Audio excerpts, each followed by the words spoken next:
Hello दोस्तों, concept club में आपका स्वागत है। आज हम अक्टूबर के पहले सप्ताह के यानी पहले 7 दिन में जितने भी महत्वपूर्ण करंट अफेयर्स हैं उनकी चर्चा करेंगे। आज का पहला प्रश्न है, भारत सरकार ने 1 अक्टूबर 2023 से किस प्रकार की सेवाओं को एकीकृत वस्तु एवं सेवा कर, जिसे IGST बोलते हैं, उससे छूट दी है? तो इसका सही आंसर है ऑप्शन नंबर बी, समुद्री माल ढुलाई सेवाओं से। भारत सरकार ने 1 अक्टूबर से जो समुद्री माल ढुलाई है उससे IGST से छूट प्रदान की है। दूसरा प्रश्न है, किस देश की कांग्रेस ने आयकर को समाप्त करने वाले विधेयक को मंजूरी दी है? अभी हाल ही में ऐसा कौन सा देश है जिसकी जो कांग्रेस है, कांग्रेस मतलब वहां की संसद ने आयकर को समाप्त करने वाले विधेयक को मंजूरी दी है? तो उस देश का नाम है दोस्तों अर्जेंटीना। अर्जेंटीना ने अभी अपने संसद में एक ऐसा विधेयक पेश किया है जिससे वहां के लोगों की कुछ भी आय हो उसका आयकर समाप्त हो जाएगा। तीसरा प्रश्न है, हाल ही में किस देश ने स्थानीय समुद्री शेरों की आबादी की सुरक्षा के लिए 2 लोकप्रिय समुद्र तटों को बंद कर दिया है? तो सही आंसर क्या है? सही आंसर है option number C, San Diego CA. Option number C है, इस शहर ने अपने स्थानीय समुद्री शेरों की आबादी को सुरक्षा प्रदान करने के लिए अपने 2 लोकप्रिय समुद्र तटों को बंद कर दिया है। आज का चौथा प्रश्न है, विश्व पर्यावरण दिवस कब मनाया जाता है?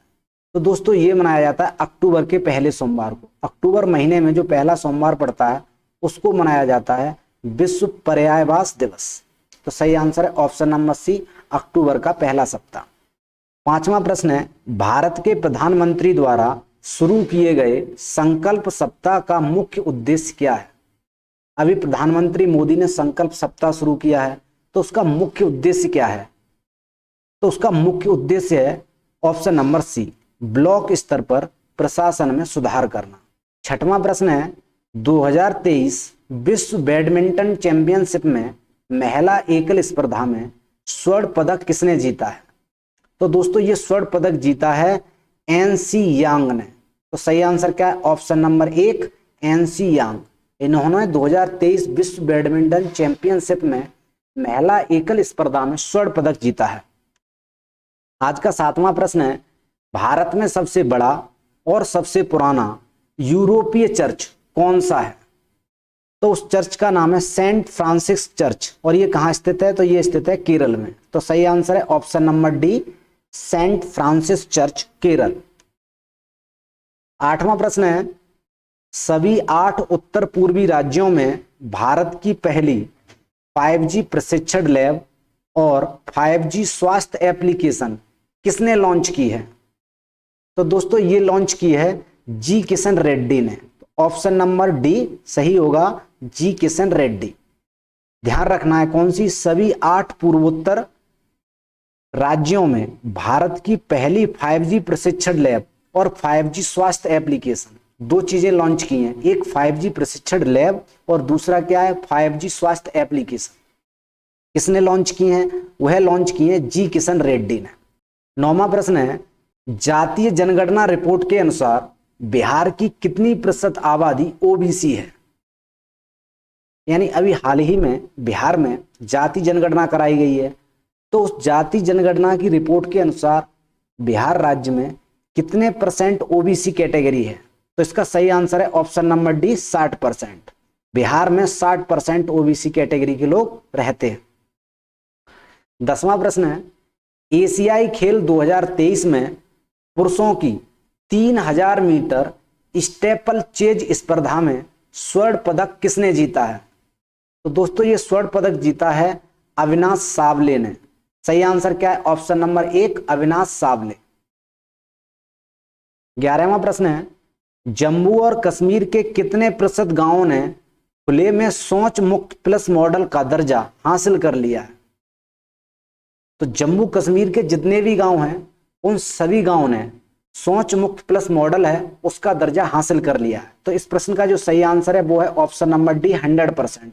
12वां प्रश्न है, सितंबर 2023 तक कितने भारतीय नोबेल पुरस्कार विजेता हैं? यानी 2023 तक कितने भारतीय हैं जिन्हें नोबेल पुरस्कार प्राप्त हुआ है?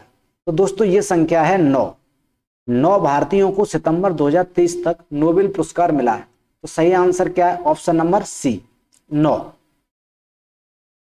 13वां प्रश्न है, सीमा सड़क संगठन जिसे बीआरओ बोलते हैं कि 28वें महानिदेशक यानी डीजी कौन बनाए गए हैं? यानी 28वें महानिदेशक डीजी कौन है? तो दोस्तों इसका सही आंसर है रघु श्रीनिवासन। रघु श्रीनिवासन को 28वां महानिदेशक बनाया गया है सीमा सड़क संगठन का। तो सही आंसर है option number C, Raghu Srinivasan.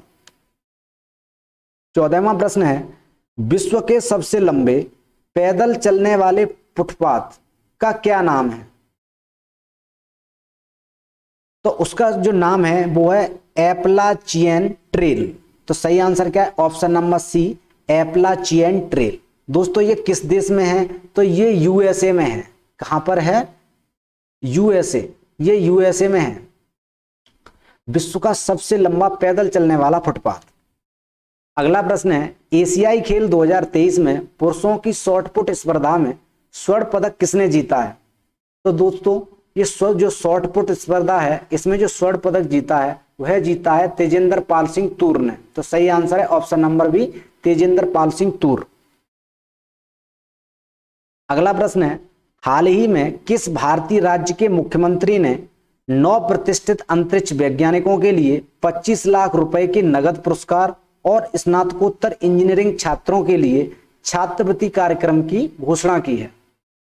तो उस राज्य के मुख्यमंत्री का नाम बताना है। पहले राज्य बताना है और उसके मुख्यमंत्री का नाम दोस्तों हमें कमेंट बॉक्स में बताना है। तो उस राज्य का नाम है तमिलनाडु। दोस्तों तमिलनाडु के मुख्यमंत्री ने 9 प्रतिष्ठित अंतरिक्ष वैज्ञानिकों को 25 लाख रुपए नगद देने की और जो स्नातकोत्तर इंजीनियरिंग के छात्र हैं उन्हें छात्रवृत्ति देने के कार्यक्रम की घोषणा की है।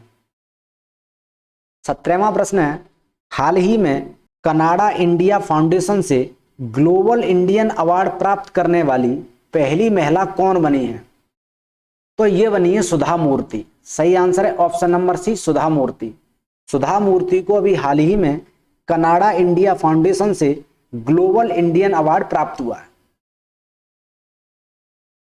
2023 एशियाई खेलों में महिलाओं की 5000 मीटर में स्वर्ण पदक किसने जीता है? ऐसा करने वाली वह तीसरी भारतीय ट्रैक एंड फील्ड एथलीट बन गई हैं। दोस्तों ये कारनामा करने वाली हैं पारुल चौधरी। तो ऑप्शन नंबर ए इस प्रश्न का सही आंसर होगा, पारुल चौधरी। अगला प्रश्न है, विश्व अंतरिक्ष सप्ताह 2023 कब मनाया जाता है? तो दोस्तों ये मनाया जाता है 4 से लेकर 10 अक्टूबर तक। कौन सा सप्ताह? विश्व अंतरिक्ष सप्ताह। तो विश्व अंतरिक्ष सप्ताह मनाया जाता है 4 से लेकर 10 अक्टूबर के बीच में। तो ऑप्शन नंबर सी एकदम सही होगा। 20वां प्रश्न है, हाल ही में किस देश ने दक्षिण पूर्व एशिया की पहली हाई स्पीड रेल परियोजना बूस लॉन्च की है? कहां की? दक्षिण पूर्व एशिया की हाई स्पीड रेल परियोजना किस देश ने लॉन्च की है? तो उस देश ने लॉन्च की है उसका नाम है इंडोनेशिया। इंडोनेशिया ऐसा करने वाला है। तो ऑप्शन नंबर सी इस प्रश्न का सही आंसर होगा। सेफ अंडर 19 चैंपियनशिप में कौन सी राष्ट्रीय पुरुष फुटबॉल टीम विजयी हुई है? यानी किस देश ने सेफ अंडर 19 चैंपियनशिप का खिताब जीता है? तो यह खिताब जीता है भारतीय टीम ने। तो ऑप्शन नंबर बी एकदम सही है। 2023 में मालदीव का राष्ट्रपति चुनाव किसने जीता है? यानी 2023 में राष्ट्रपति का चुनाव हुआ है मालदीव में। तो वह चुनाव किसने जीता है? तो दोस्तों वह चुनाव जीता है जो चीन के समर्थक हैं मोहम्मद मुइज्जू, इनके द्वारा 2023 में जो मालदीव का राष्ट्रपति चुनाव हुआ है वो जीता गया है। तो ऑप्शन नंबर बी एकदम सही होगा, मोहम्मद मुइज्जू। 23वां प्रश्न है, खादी और ग्रामोद्योग आयोग जिसे केबीआईसी बोलते हैं, इसने कहां एक नए खादी इंडिया आउटलेट का उद्घाटन किया है? यानी किस स्थान पर एक नया खादी इंडिया आउटलेट का उद्घाटन किया है? तो ये किया है आईआईटी दिल्ली में। तो ऑप्शन नंबर डी इस प्रश्न का सही आंसर होगा, आईआईटी दिल्ली। 24वां प्रश्न है, भारत का सबसे बड़ा संग्रहालय कौन सा है? यानी भारत में जितने भी संग्रहालय हैं उनमें सबसे बड़ा संग्रहालय कौन सा है? ऑप्शंस हैं राष्ट्रीय संग्रहालय नई दिल्ली, सालार संग्रहालय हैदराबाद, छत्रपति शिवाजी महाराज वास्तु संग्रहालय मुंबई या फिर भारतीय संग्रहालय कोलकाता। तो इस प्रश्न का सही आंसर है ऑप्शन नंबर डी, भारतीय संग्रहालय कोलकाता। 25वां प्रश्न है, आईसीसी क्रिकेट विश्व कप 2023 में अफगानिस्तान क्रिकेट टीम के लिए मेंटर के रूप में किसे नियुक्त किया गया है? अजय जडेजा, जोनाथन ट्रॉट, हसमतुल्लाह शाहिदी या वेंकटेश प्रसाद।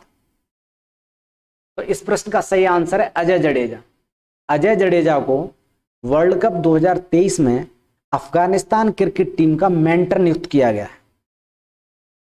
26वां प्रश्न है, हाल ही में किसने भारतीय नौसेना में नौसेना स्टाफ के उप प्रमुख का पद संभाला है?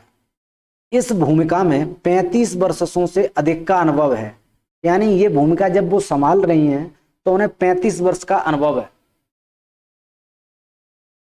ऑप्शन है 1 करमबीर सिंह, 2 तरुण सोमवती, 3 है सुनील लांबा और डी है बिपिन रावत। तो दोस्तों हाल ही में नौसेना स्टाफ के जो उप प्रमुख का पद संभाला है वह संभाला है तरुण सोमवती ने। तो सही आंसर क्या है? ऑप्शन नंबर बी, तरुण सोमवती। 27वां प्रश्न है, ऑस्ट्रेलियाई महिला क्रिकेट टीम ने कितनी बार महिला क्रिकेट विश्व कप जीता है? 6 बार, ऑप्शन बी है 7 बार, सी 8 बार या फिर डी 9 बार। तो इसका सही आंसर है ऑप्शन नंबर सी, 8 बार। जो ऑस्ट्रेलियाई महिला क्रिकेट टीम है उसने अब तक 8 बार विश्व कप जीता है। और दोस्तों 2023 में जो ऑस्ट्रेलिया की टीम थी, महिला क्रिकेट टीम, वो चैंपियन थी। 28वां प्रश्न है, एशियाई खेल 2023 में महिलाओं की भाला फेंक में स्वर्ण पदक किसने जीता है? तो ये है प्रश्न, ऑप्शन है अन्नू रानी, दिलहनी लेकमांगने, हुई हुई ल्यू और हारुका कितागुची। तो इस प्रश्न का सही आंसर है ऑप्शन नंबर 1, अन्नू रानी। अन्नू रानी ने भाला फेंक में स्वर्ण पदक जीता है। 29वां प्रश्न है, निम्नलिखित में से किस भारतीय राज्य को पश्मीना शिल्प के लिए जीआई टैग प्राप्त हुआ है? किसके लिए? पश्मीना शिल्प के लिए। ऑप्शंस हैं जम्मू कश्मीर, हिमाचल प्रदेश, उत्तराखंड या फिर लद्दाख। तो सही आंसर है ऑप्शन नंबर 1, जम्मू कश्मीर। जम्मू कश्मीर की जो पश्मीना शिल्प है उसे जीआई टैग प्रदान किया गया है। अगला प्रश्न है, निम्नलिखित में से कौन सा लड़ाकू विमान भारतीय वायुसेना द्वारा सेवानिवृत्त किया जाएगा?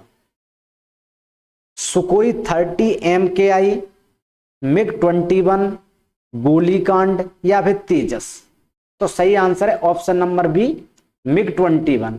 MiG-21 को अभी भारतीय वायुसेना द्वारा सेवानिवृत्त किया जाएगा। दोस्तों आज के लिए बस इतना ही। जय हिंद।